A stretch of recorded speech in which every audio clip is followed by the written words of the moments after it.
Kashi news channel, सच है तो बोलेगा। पार्श्वनाथ विद्यापीठ वाराणसी द्वारा 2 मार्च से 22 मार्च तक प्राकृत भाषा शिक्षण एवं प्रशिक्षण विषय 29 दिवसीय राष्ट्रीय कार्यशाला का आयोजन किया गया। ये कार्यशाला प्राकृत विद्या की प्रचार प्रसार तथा इसके संवर्धन के लिए आयोजित की गई है, जिसमें देश के कोने कोने से प्राध्यापकगण तथा कुल 55 प्रतिभागी भाग ले रहे हैं। प्रतिभागियों द्वारा 21 दिन तक प्राकृत के व्याकरण साहित्य पर परिचर्चा की जाएगी। इस कार्यशाला का उद्घाटन समारोह शनिवार को आयोजित किया गया, जिसमें समारोह की अध्यक्षता पार्श्वनाथ विद्यापीठ सभाकार प्रोफेसर जगतराम भट्टाचार्य, अध्यक्ष संस्कृत विभाग विश्व भारती शांति निकेतन बोलपुर ने की तथा मुख्य अतिथि थे प्रोफेसर गोपबंधु भिल्ला, पूर्व कुरुष्यति सोमनाथ संस्कृत विश्वविद्यालय सोमनाथ गुजरात की तथा प्राकृत भाषा के इतिहास का संक्षिप्त परिचय दिया।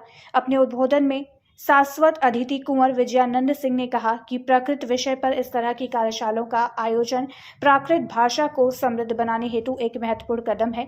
प्रबंध समिति के उपाध्यक्ष होने के नाते मैं ऐसी कार्यशाला को प्रतिवर्ष करने की अपनी प्रतिबद्धता को दोहराता हूँ। मुख्य अतिथि प्रोफेसर गोपबंधु संस्कृत को मित्र ने प्राकृत भाषा को प्राचीनता का उल्लेख करते हुए बताया कि भारतीय उसकी समग्रता में समझने के लिए संस्कृत और पाली के साथ प्राकृत का ज्ञान बहुत आवश्यक है। उन्होंने कहा कि प्राकृत संस्कृति और पाली ये तीनों भाषाएं अलग अलग कालखंडों में अपने साहित्य का सृजन की है। यह कार्यशाला प्राकृत विद्या के विकास और उसके प्रचार प्रसार के लिए की गई है।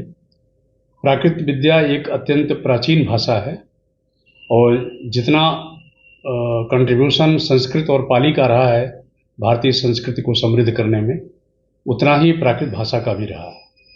प्राकृत भाषा एक जन सामान्य भाषा है, जो जन सामान्य की बोली थी उसको ही भगवान महावीर और बुद्ध ने अपने देशना के लिए चुना। और प्राकृत के भाषा के अनेक सेट्स हैं। तो प्राकृत की चूँकि अब जो पुरानी परंपरा रही है, जो पुराने हमारे वरिष्ठ विद्वान हैं, धीरे धीरे उनकी संख्या कम होती जा रही है।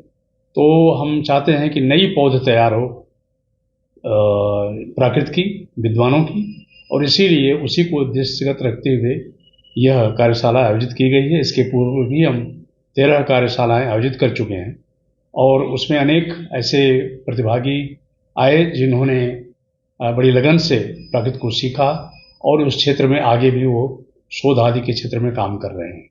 सर, कहाँ से डेलीगेट्स आएंगे? ये डेलीगेट्स हमारे जो है एक उदयपुर से आए हुए हैं, 6 डेलीगेट्स आए हुए हैं मगध यूनिवर्सिटी से, और एक अहमदाबाद से एक छात्रा आई हुई हैं, और इसके अलावा जो स्थानीय जो यूनिवर्सिटीज़ हैं उनसे सब मिलाकर के टोटल 55 विद्यार्थियों ने रजिस्ट्रेशन किया है, प्रतिभागियों ने, और उनकी क्लासेस कल से प्रारंभ हो जाएंगे। कितने दिन तक ये कार्यशाला चलेगी? ये 21 दिन तक चलेगी।